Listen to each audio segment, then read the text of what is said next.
Hello everyone, I'm Alessia Romani and I'm a postdoc at the FASLab, the Free Appropriate Sustainable Technology Research Group. And today we were at the Carbon Solution at Western Conference to showcase our projects. We are working mainly with different kind of technologies, trying to make them appropriate and accessible to everyone. So today we will also explain you what we are showcasing here.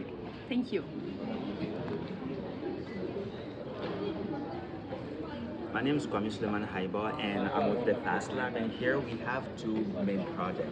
The floating PV, which is a project where we're trying to deploy solar PV on water, and we have right now one system on the field where we're trying to see exactly how the system interacts with the environment, and to be able to collect that data. We have this resistive data logger that is open source. We decided to go with this system because it's cheap to deploy and very easy to add new sensors in order for us to be able to monitor the power consumption of the system, the temperature, and multiple environmental sensors in order to be able to quantify how the system is performing.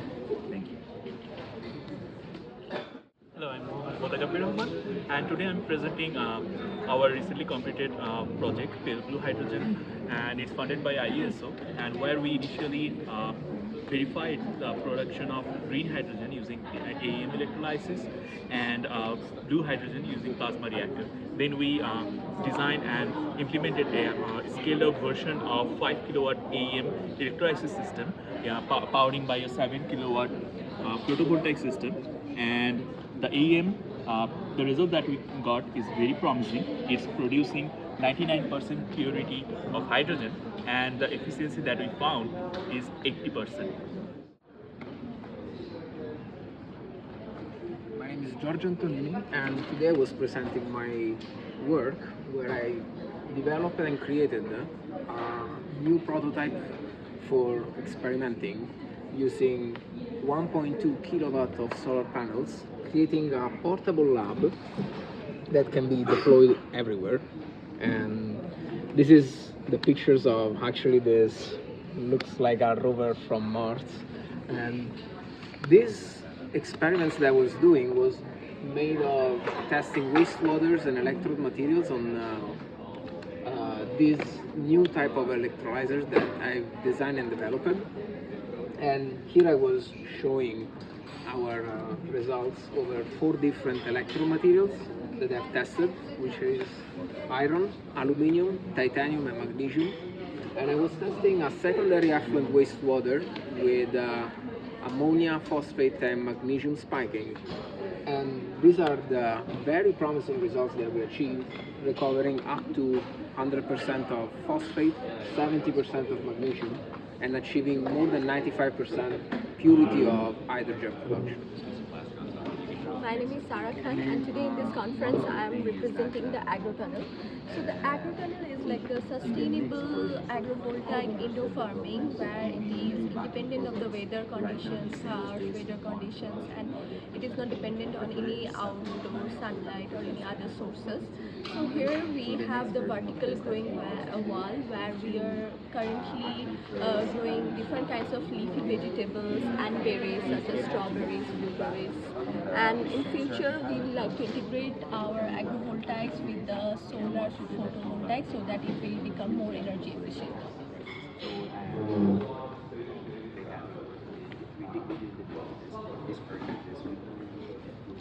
Hello everyone, my name is Shafkat Rana. I am a PhD candidate at Western University, and today I am here to present my research work on solar PV integration with heat pump and thermal batteries to supply the residential thermal and electrical loads. And as you can see here, there is a 3D printed model of the house. The main goal of this research project is the decarbonization of the residential sector and to achieve the net zero residential housing. And for that, we are doing the experimental setup related to the thermal battery. One of its model is here. We are collaborating with a thermal battery lab group at Western for that, and we are also printing, trying to print modifying thermal battery model as a 3D print with Dr. Romani here, and to modify it based on whatever the criteria.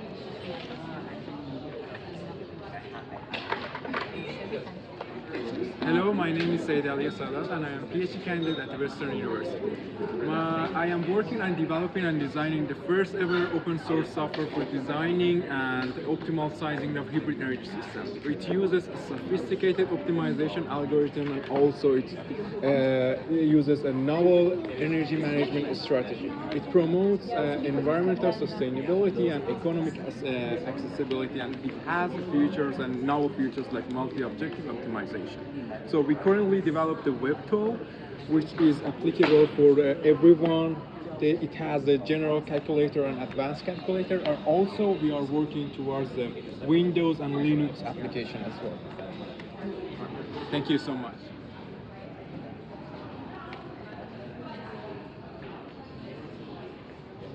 Hello, I'm Mariam. I'm a PhD candidate at FAST Lab in Western University under the supervision of Dr. Joshua Pierce. I'm working on recycling solar cells and turn them into lithium-ion battery anodes using an open source toolchain.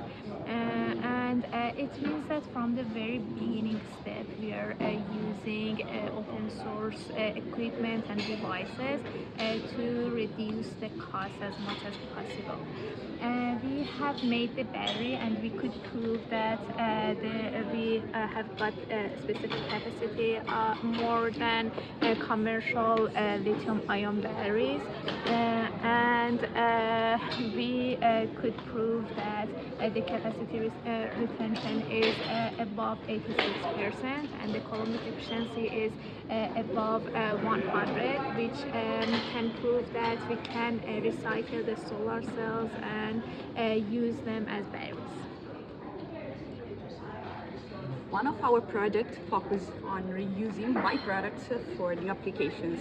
In this project, we try to use the byproducts from pyrolysis after filtering some multi-layer packaging waste, and we tried to find out which were the mechanical properties to use that in an appropriate application. In particular, we focused on construction, so what we achieved was material that could be used instead of bricks in terms of mechanical properties, and that in the future we will continue to develop and test in other formulations, and hopefully we will also try to print for a new application with different forms. What we achieved was something that could be comparable in terms of mechanical properties to construction bricks and brickworks, but at the same time with a very light composition reaching more than 60% of reduction.